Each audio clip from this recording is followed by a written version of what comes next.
ममता जैसे ही ब्याह कर अपने ससुराल पहुंची तो देखा उसके ससुराल में चारों तरफ दीवारें थी, बहुत सारे कमरे थे, हर कमरे में बेड था, अलमारी थी, बहुत अच्छा किचन भी बना था, लेकिन पूरे घर में कहीं पर भी छत नहीं थी। ये देखकर ममता दंग रह गई। इस घर में सब कुछ है लेकिन छत क्यों नहीं है? देख बहू, ये हमारे घर की परंपरा है। ये बात ममता को थोड़ी बेवकूफी भरी लगी, लेकिन परंपरा के नाम पर उसने कुछ नहीं बोला। ससुराल में पति विक्रम के अलावा उसके सास ससुर, जेठ और ननद थे। जेठानी अब इस दुनिया में नहीं थी। खैर, पहली रसोई की रस्म में जब वो किचन में खाना बना रही थी तब, हे भगवान, यहाँ तो सीधा धूप आ रही है, ऐसे तो मैं यहाँ मर जाऊंगी। वो गर्मी बर्दाश्त नहीं कर पाई और तुरंत बेहोश होकर गिर गई। तभी वहाँ पर उसका पूरा परिवार आ गया। आजकल की लड़कियों में दम ही नहीं होता। पायल, एक बाल्टी पानी भर के डाल दे, इससे होश आ जाएगा, फिर जल्दी से बोल खाना बनाए। हाँ, बहुत तेज भूख लगी है हमें। हाँ पापा। पायल ने एक बाल्टी भरकर पानी ममता के ऊपर डाल दिया, जिससे उसे होश आया। ममता को उन लोगों का बिहेवियर ठीक नहीं लगा। किसी तरह उसने खाना बना लिया और सबने खा भी लिया। आज विक्रम और ममता की सुहाग रात थी। सुहाग रात मनाने के बाद जैसे ही उनकी आंख लगी, वैसे ही अचानक मूसलाधार बारिश होने लगी। सारा बिस्तर, सारा सामान गीला होने लगा। ममता तुरंत भागकर घर के बाहर निकल गई और किसी दूसरे के घर के बाहर छप्पर के नीचे बैठ गई। तभी वहाँ पर उसके ससुराल वाले आ गए। बदतमीज औरत है, ना गर्मी बर्दाश्त होती ना बारिश है, दूसरों के घर के बाहर आकर बैठ गई। ऐसी औरतों को तो बेल्ट से मारना चाहिए। मैं बेल्ट लेकर आती हूँ, बिना मारे ये सुधरेंगी नहीं। और रहने दो पायल, मेरे पास बेल्ट है। अपने ससुराल वालों का ये रूप देखकर ममता दंग रह गई। आसमान में बिजली कड़कने लगी, आंधी तूफान आ गया। ससुराल वाले ममता को घसीटकर वापस घर के अंदर ले गए और सारी रात वो लोग बारिश में सोए। लेकिन ममता को नींद नहीं आ रही थी। वो सुबह तक ऐसे ही बैठी रही। फिर दोपहर को उसका परिवार कहीं चला गया। मेरे ससुराल में तो हर कोई बदतमीज है। पूरे गांव में हर किसी के घर में छत है, सिर्फ हमारे घर में नहीं। पता तो करना ही पड़ेगा। ममता अपने घर के बाहर खड़ी हो गई। तभी वहाँ से कुछ औरतें गुजरी। ममता ने उन औरतों को बुला लिया। सुनिए, मैं आप लोगों से एक बात जानना चाहती हूँ कि हमारे घर में छत क्यों नहीं है? क्या सच में हमारे परिवार की ऐसी कोई परंपरा है?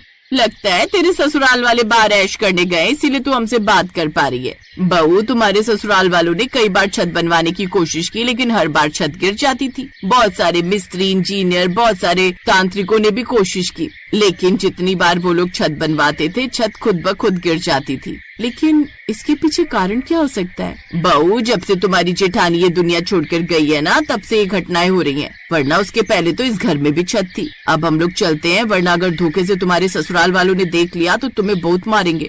इतना बोलकर वो औरतें वहाँ से चली गयी। फिर धीरे धीरे शाम हो गई और ममता ने खाना बनाकर रख लिया। तभी उसके ससुराल वाले पी कर आए। सब लोग खाना खाने लगे। ये कैसा बेहुदा खाना बनाया? तेरे माँ बाप ने तुझे खाना बनाना नहीं सिखाया क्या? है बे? चलो आज इसे कमरे में बंद करके खूब मारते हैं, बहुत दिनों से हाथ साफ नहीं किया। सही कह रही हो माँ, आज 2-4 हाथ तो मैं भी लगाऊंगी उस चुड़ैल को। नहीं, ऐसा मत कीजिए, दोबारा ऐसी गलती नहीं होगी।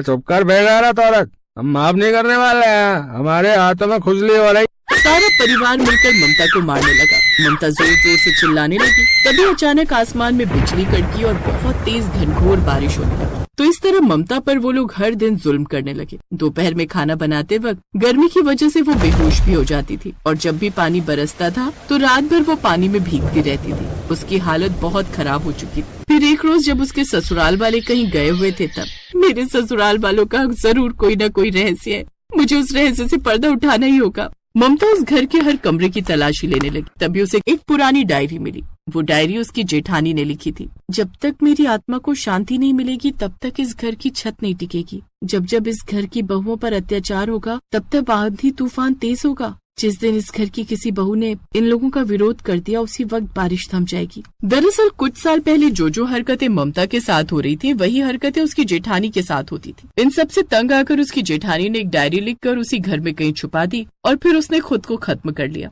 अब ममता वो डायरी पढ़ चुकी थी। इसका मतलब जेठानी जी ने इन लोगों से तंग आकर खुद को खत्म कर लिया और ये राज छुपाने के लिए इन लोगों ने परंपरा का नाम दे दिया। रात में फिर से ससुराल वाले पी कर आए। जब बारिश होने लगी तब ममता किसी पड़ोसी के बरामदे में पहुंच गई। तभी ससुराल वाले वहां पर आ गए।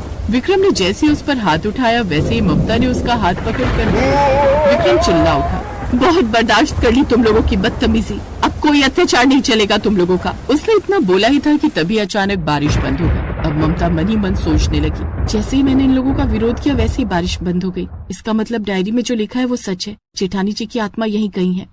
अगले दिन ममता ने ससुराल वालों को घर के अंदर सबको रस्सी से बांध दिया। फिर वो बाहर गई, फिर ढेर सारे मिस्त्री और छत बनाने का सामान लेकर आ गई। तभी मिस्त्री बोला, हाँ बहन जी, फालतू पैसा खर्च मत करो। इस घर में हमने कई बार छत बनाने की कोशिश की, लेकिन वो टिकी नहीं।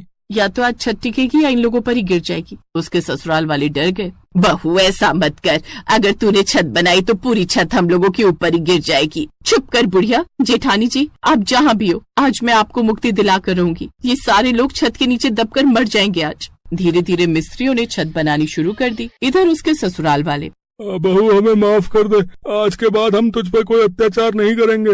सिर्फ मुझ पर? आज के बाद किसी बहू पर, किसी औरत पर अत्याचार नहीं करेंगे। हम सब पीना भी छोड़ देंगे। थोड़ी देर में छत बनकर तैयार हो गई, पर इस बार गिरी नहीं। आंधी तूफान बारिश सब होने लगा, फिर भी छत नहीं गिरी। तभी वहाँ जेठानी की आत्मा प्रकट हुई। ममता, आज इन लोगों ने माफी मांगी, तुमने इन्हें सुधार दिया, इसलिए अब मेरी आत्मा को शांति मिल गई है। लेकिन अगर आज के बाद किसी औरत पर अत्याचार किया तो ये छत तभी गिरेगी जब तुम सब नीचे सो रहे होगे। हमें माफ कर दो राधा, आज के बाद ऐसा कुछ नहीं होगा। उसकी आत्मा गायब हो गई। उस दिन के बाद सब खुशी खुशी रहने लगे।